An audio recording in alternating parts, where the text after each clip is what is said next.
We are so excited today on this episode of the HomeBod podcast to have Kayla Moline. Hopefully I said that right. Yep. She is a small business consultant helping coaches with mindset, marketing, sales, and systems, ensuring that their dreams and their bank account actually match, which is a big deal in the business world.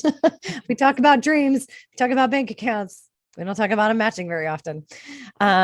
She says that building your coaching business is a lot easier than you think. With the right strategy, you'll know exactly how to monetize your message and build the life you've always wanted for you and your clients, guiding you on how to magnify your influence by showing the world who you really are. So welcome, Kayla. Thank you. Yeah, I had to learn that the hard way, I think, with like making sure that dream and that bank account actually matched. Because you go for years like having that strong desire and like, oh, this is what I want. But then before it gets there, it's like, I don't know, maybe we'll get there one day. Yeah. I don't know. Well, and that's why I was attracted to what you do, Kayla, because at the end of the year, when we talk about wrapping up the end of the year before you start the new year, I looked back and it was like, I didn't get to where I wanted to be. I'd had the best year I'd had so far, but based on what my goals were and what I was working towards, I didn't get there. And it showed in my bank account. I had these great visions and dreams. It didn't reflect in my bank account. And as I looked at everything else that was happening, I recognized I was leaving a whole bunch of money on the table because I wasn't coaching as much as what I should have. I didn't present things online as much as I should have. And especially in the world of COVID, like everything is going online. So why am I leaving that money on the table when I could be, coaching and helping and teaching online, which is why I like the message that you present to to the working women of the world, to match up those two things to make sure that the dream meets the bank account in the middle. And I like when I was introduced to you, you introduced yourself as a coach's coach. Mm-hmm. So tell us a little bit about how you coach the coaches. Yeah. So one of my favorite things to do is to make sure that you have an idea of who you are. You know who you are, you know who you're teaching. I remember when I first started, I was like, okay, I got to get a website and I got to get a video and I got to get all this stuff. And I got it. And then I never sent anyone my website link. I never sent anyone my video because I realized I didn't know who I was as a coach yet. So the first thing is like, know who you are as a coach and know who you're teaching. But then the other thing is making sure that you actually have the drive to do it, to get it done. Everyone has the drive to get started. Everyone, that wants to, like, that's the thing. They always say the first step, but I like to take people through the next step. I heard this story once of this tightrope walker who wanted to walk between, back when the World Trade Center was there and the Twin Towers. He wanted to take his tightrope and walk across that whole length. And so he climbs up and he goes through and like he walked through and made it across, got arrested quickly after. But what he talks about is it's not the first step on that tight wire that matters. It's the second step, because it's that second step that you're actually all in. When you take that first step, your other foot is still back protecting you. It's still like holding on, like just in case, what if I fail? But it's that second step that you're all in. And that's the one that I want to get coaches to. Yep. Because and not just for coaching, like for everything. Yep. We get so excited to do whatever, whether it's like reorganize the house or make a change to your lifestyle or get healthier. And it's like the first step's easy because you're excited.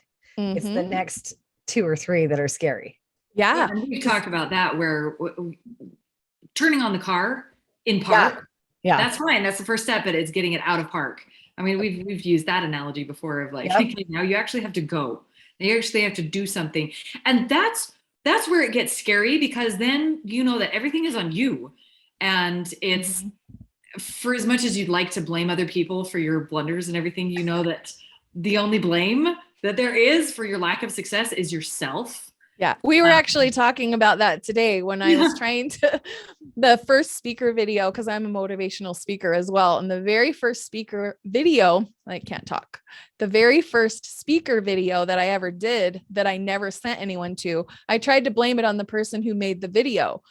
And then I was like midway through the sentence talking to Ashley, and I was like, actually, no, it was me. I didn't know who I was yet. And so I gave him bad information.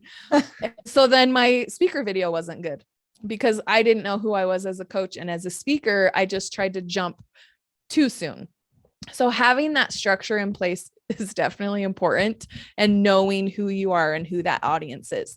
And you go through it and you hear so many people say it. I can't, like, you hear it, especially when you're in the coaching world, like, oh, this again, we got to talk about my target market again. It's like, yeah, you do. Every event you go to, you talk about the target market. Yep. Before this podcast right here, I asked you who your audience was, because you got to make sure, like, it changes with every event and everything you do. That target market is going to be a little bit different, and you got to kind of tailor what you do to that. So I don't know. One of the things that I always teach my clients when they first come, the very first thing that I have them do is something that doesn't seem like it connects with business, but it is the deciding factor of whether or not you can get through to the finish line and actually finish what you have started. And that is to release blame, regret, and resentment. Those three things right there hold you back from so many opportunities. If you do not have clients busting down your door to come and talk to you, then you have an issue with one of those three things every single time. And if you can't find it like right on the cusp, then you might have to go back a little bit and try to find it, because those three things, it's like they're connected to you with a cord. So I want you, those people that are listening who can't see me, I want you to visualize yourself with a cord wrapped around your arm and connected to that person that you're having those feelings of blame, regret, and resentment. So every time you have that feeling, that cord stays there until it's resolved. So like one cord, you've got that problem, you blame someone for something they did. Another cord, you're having an issue of resenting someone for something they did. Another one is that regret, like, I wish I would have done this. So if you're looking at one cord, that can easily be snapped. But if it's one on top of another, on top of another, on top of another, you've got this binding rope that's binding you and them. I'm all about those energetic fields that are around you that are just unseen, that you don't realize are there, but they are. Energy is energy. It's either a high vibration or a low vibration. It's science. So you can call it woo woo or whatever, voodoo magic, I don't know, but it's science.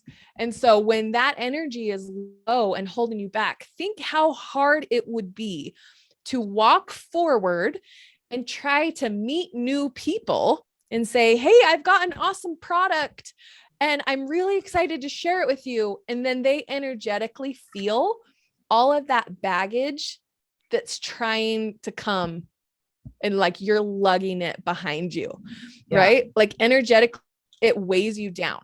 It lowers your energy. You know that maybe like in the past, you haven't serviced your clients as well as you should have. And so then you're thinking, how am I going to empty up space for new clients if I was so terrible with that first go around? Because honestly, I don't know any coach who's had like a really good, successful time their first time around. It's like, oh, I learned a lot from there. Hopefully they don't ever tell anybody. No testimonials from you, please. We have to be able to, but we have to be able to overcome that on our own in order to expect our clients and the people that we work with to be able to do the same. You know, if I were to walk into a house and say, I mean, so many times people say, can you come fix my husband?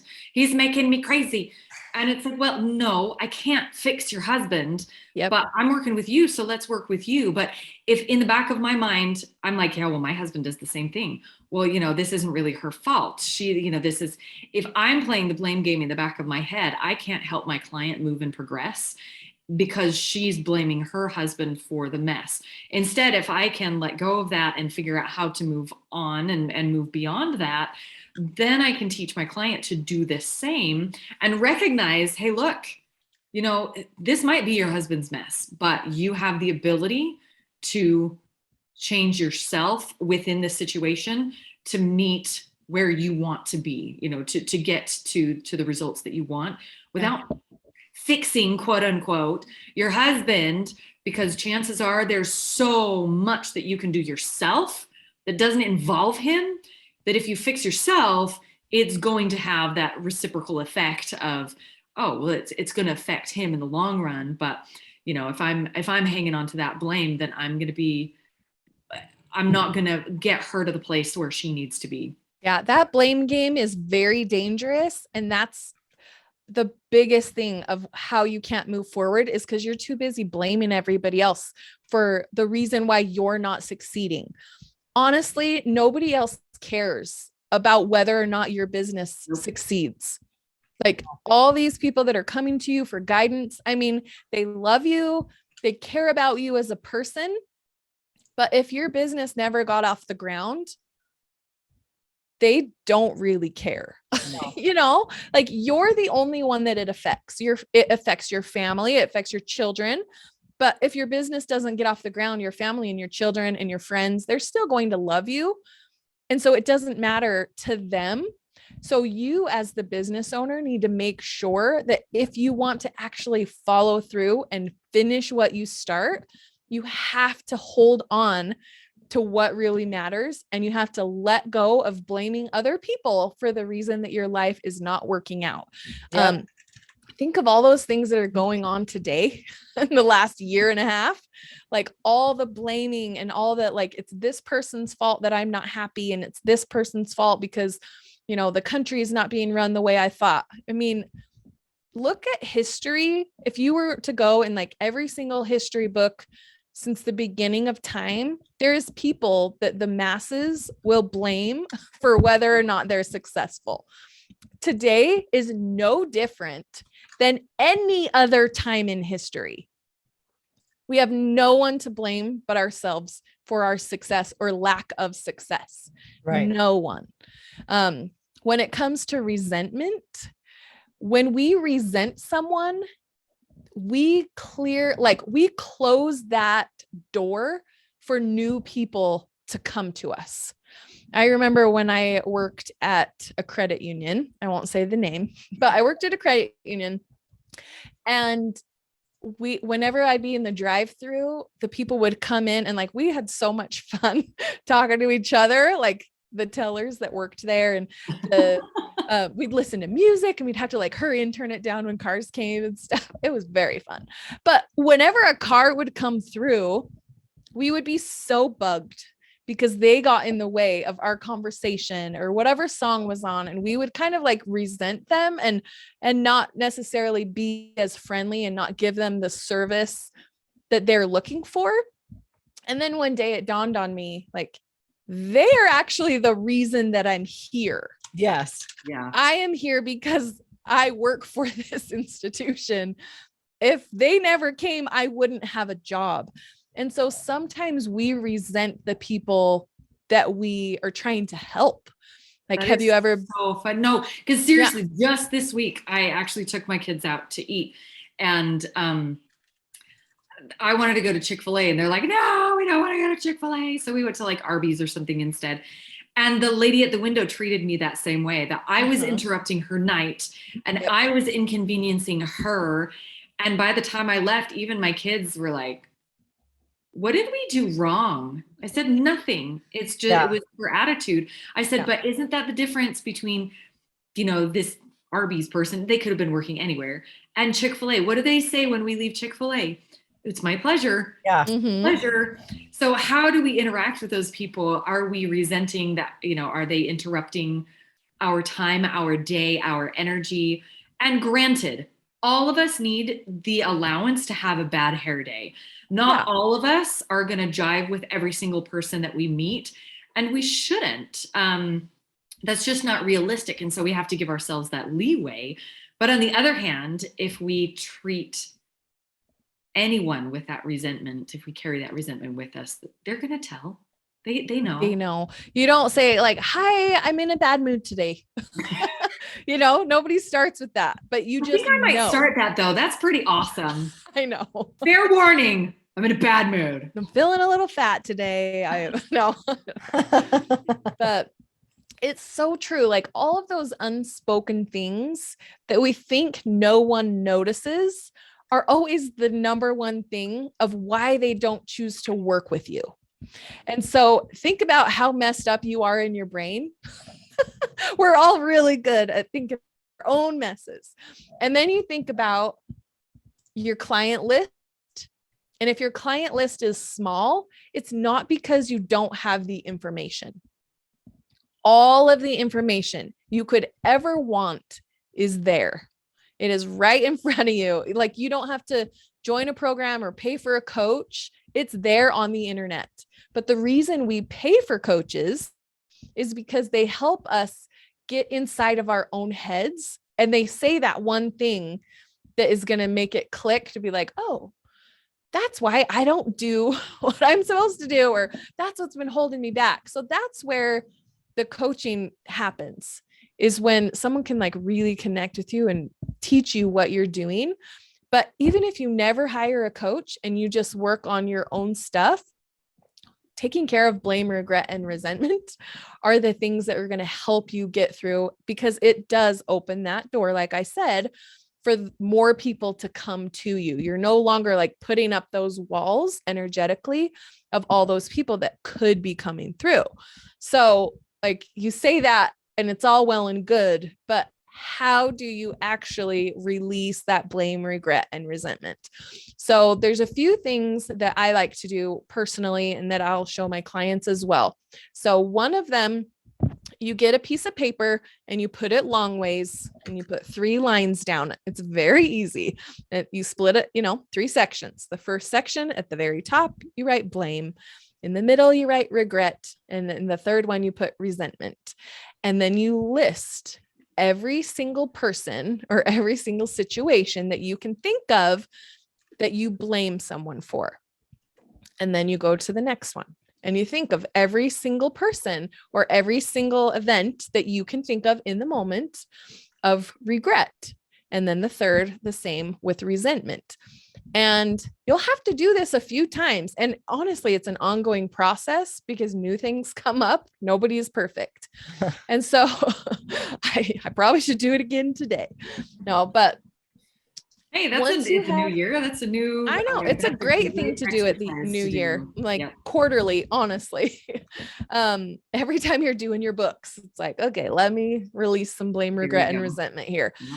But as you've got them written down, I want you to picture that cord that I was sharing with you. I told you there's a cord connected to you and connected to them that doesn't go away unless it's severed. And honestly, you close your eyes and you picture yourself taking off that cord from your wrist and letting go. Is as easy as that. And just, I release this blame from you. I no longer blame you for ABC. So obviously, put things on your list that you will be able to release. If you start with the hardest ones first, it's not going to work how you wish they would because you're not really releasing it. So even if you put something small down, that's okay. Because as you build, that snowball effect happens and you're able to actually release those more easily because you've kind of, broken up that log jam, we'll say. But go through and release all of those. And then, if you can only handle 5 a day, then do 5 a day and move on to the next one. Another way that's really, really good is to listen to music while you're doing this.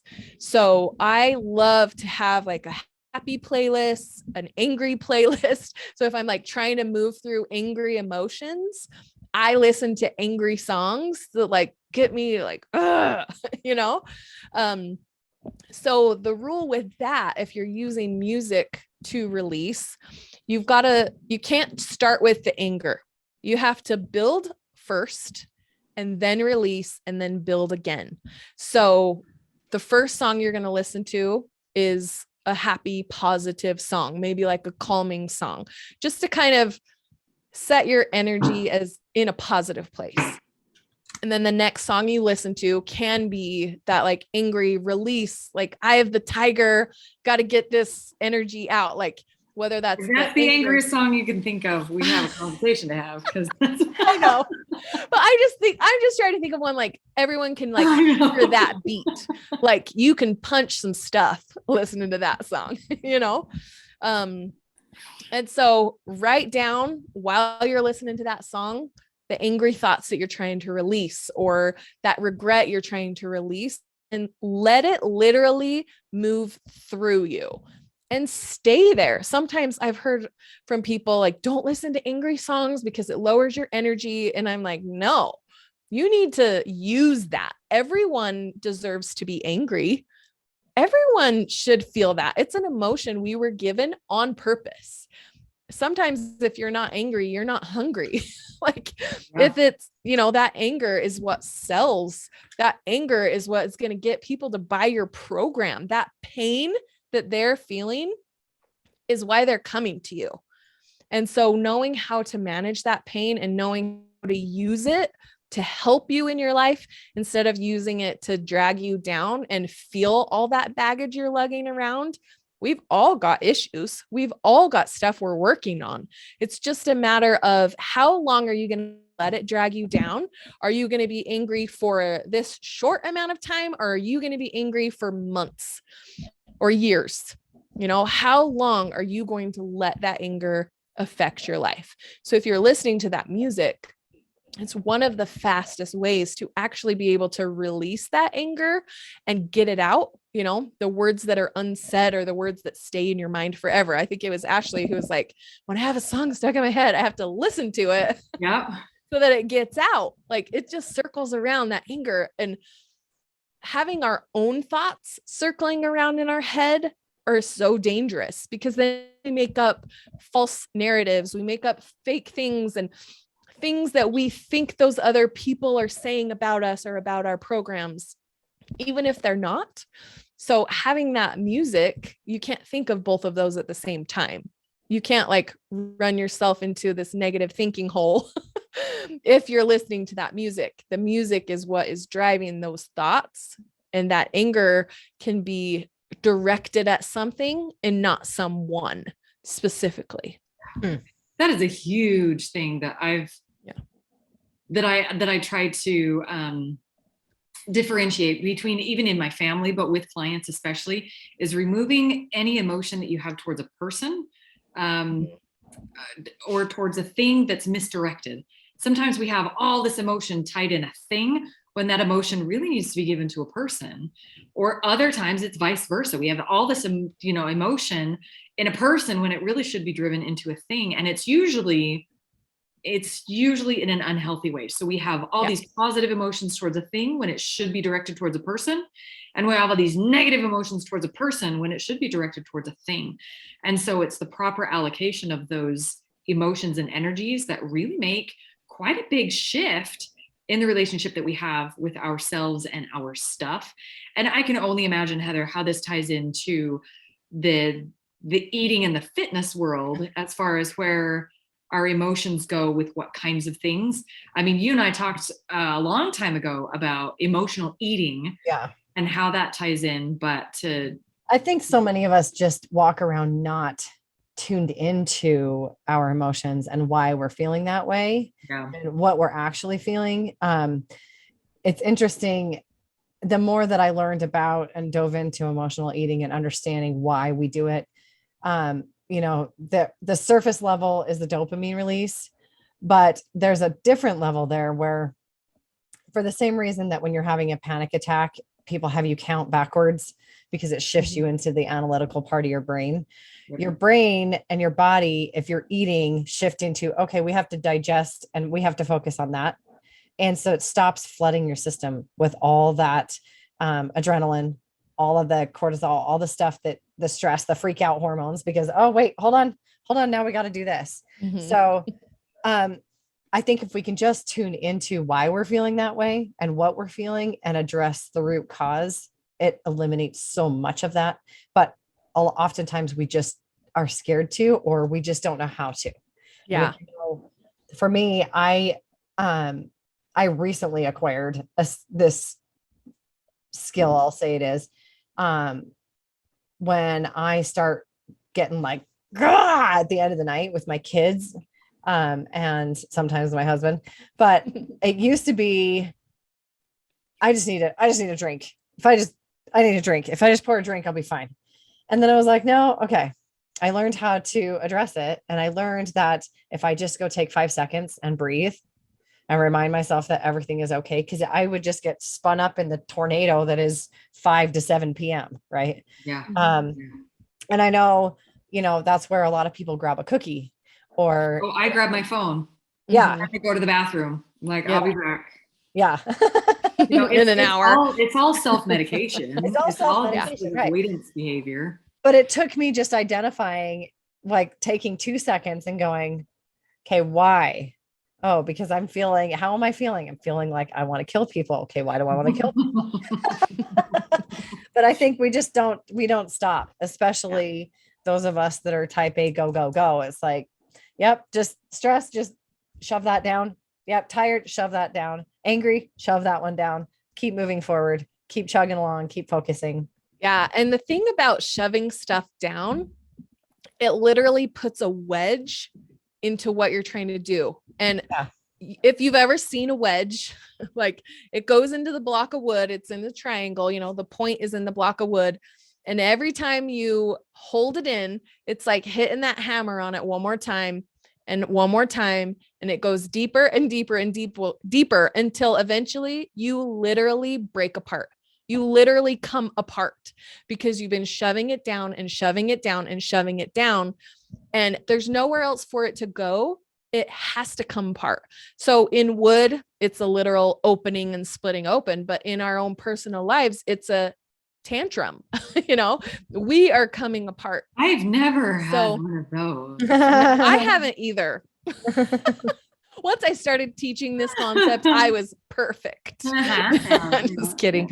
But that goes to allowing yourself to be human and allowing it to last a short amount of time instead of a long amount of time. And also how to manage it as much as you can on your own and not taking everyone else with you. I'm not saying not going out and getting professional help if you need professional help. I'm talking about all of those things, like when we snap at someone, when we yell at our kids, when we're yelling at our husband for little things, like not wiping off the counter after they make toast and you just cleaned the kitchen. That I was so very quick to think of. It really is. But it's also such a small thing that it's like, is it that big of a deal? Like, I'm really good at being able to separate myself from, good thing my husband's not listening. Then he'd be like, what? No, I'm just kidding. Anyway, separating myself from the situation for a second instead of like automatically unloading. It's like, is it that big of a deal? Is it worth a fight? Is it worth quitting over? The frustration, like when you're a coach and when you've got your own business and you are your own boss and there's no one else telling you what to do, it's all on you. Can you get through those different situations that are going to bring you down and that make you feel lonely and that you don't have the support you need that we all go through as coaches? Can you get through that process? Yeah. And allow it to be just a little hiccup and not like, well, I'm quitting. I'm terrible at this. The last person I coached didn't like what I do. I can't talk today. Cut that out. I got you. We're covered. Thanks. Thank you. You hear me. But, that last person I worked with, they didn't like what I did. And so now I'm just not going to work with anyone ever again. You kind of have to know how to separate the situation from you. You know what I mean? And we have a hard time doing that because it's hard to sit in that pain of, I could have done something wrong. And I've been going through this with a couple of, one particular unhappy client that I had, and sitting in that and saying, okay, what was my part in that? Yep. And what can I learn from that? And there was a pretty good list of things that I learned from that situation. And my kind of litmus test to see if I have let go of resentment or blame is, I love Brian Tracy's quote that I am responsible. I am responsible. I am responsible. Yep. Because it's that responsibility that gives me the power. And so if I can stand up and say 100% confidently, I am responsible. I am responsible. I'm responsible. Then I know that I've gotten to a point where I've moved on. But if I stand up and say, I'm responsible, and I try to blame and then I know that there's still other work that I have to do to get through what it was. So, do I need to sit in that a little bit longer to recognize what I have done? Or do I need to visualize me letting go of that string and let go and let them go do their own thing and realize that I can't make everybody happy, but I'm going to let that go so that I can meet the next person who I can help. Yeah. So that's kind of my litmus test that I take myself through. I like that. But I've never actually done that visualization before. So I'm going to incorporate that into what I do. So Kayla, now that we're talking about like actually incorporating everything that you've been teaching us, if people do want more and they want to incorporate more of what you have to say, where can our listeners find you? So the best place to find me is on my website, kaylamoline.com. And if you go on there, you can get a consultation call with me and we can talk about your plans and talk about what you want to do with your business. I can either help you get through a program that you've already bought from someone else, which is like that's a magic awesome. thing. That's literally, I had a client today that is what we're working on, is not even my program. It's a program he bought from someone else that he just needs that accountability to actually finish. Right. Or you can join my program and I can teach you exactly how to create your signature message and how to bring those clients in by tailor making that for you. So it's bringing in your, we like to say, soul clients. And so being able to have a program that speaks to them, I show you exactly how to build that out and how to create that program to keep those clients engaged and coming back. You can also find me on Facebook, Kayla Headley Moline. Awesome. And all the other things, all the other, social media. I have a podcast as well. It's called Let's Finish This. Very fitting that that's partly what we talked about today, is like actually finishing what you started instead of just running with that excitement and then seeing something shiny and then getting excited about something else. And then you have 800 half finished projects, right? So Let's Finish This is the name of my podcast. Love it. Excellent. Thank you so much, Kayla. We will link up all that information in the show notes. So make sure you go find Kayla and get her on your team, get her on board, and so you can finish this, but so that you can also learn to let go of let me see if I can get it, the blame, regret, and resentment. Yes. Very good. Thanks, Kayla. We do appreciate the conversation. Yes. Thank you. Okay. So we always leave a little happy hack, or begin with a happy hack for our listeners, which is any little tidbit of something that they can do right now that will bring greater happiness to their home, head, or health. If there's one thing that you could have us do right now, Kayla, what would that be? The biggest thing is to try to get into the habit of unloading on paper and not on people. So if you're angry with someone, write it down, say it out loud so that your voice can still say it. So it's not just like circling in your head.